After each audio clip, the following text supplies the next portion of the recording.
After we kill the coronavirus, America is going to find out what happened. The coronavirus started in China.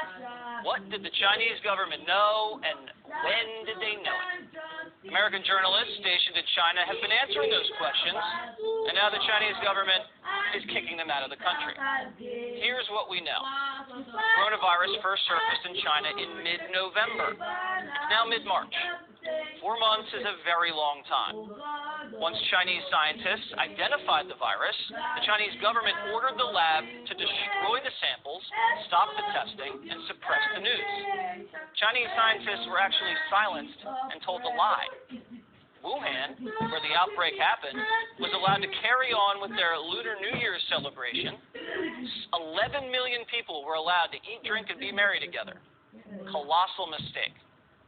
China allowed thousands of its citizens to fly all over the world during this outbreak. The Chinese government waited months before shutting down the wet markets, where the contamination emanated from. In January, the Chinese government lied to the World Health Organization and said the virus could not be transmitted from human to human. The Chinese government dragged its feet in releasing the data on the virus to the rest of the world.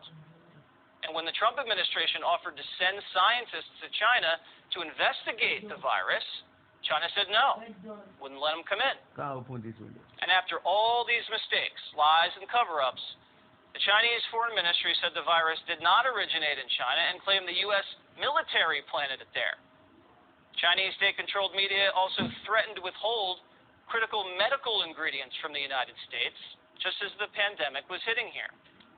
Then the Chinese government unleashed an enormous propaganda operation trying to remove the word China from anything associated with the virus. The American press is buying into the Chinese communist propaganda, but the president isn't. Others have criticized you for using the phrase Chinese virus. How do you feel about that? Are you going to continue using that phrase? Well, China was putting out information which was false, that our military gave this to them. That was false. And rather than having an argument, I said, I have to call it where it came from. It did come from China. So I think it's a very accurate term.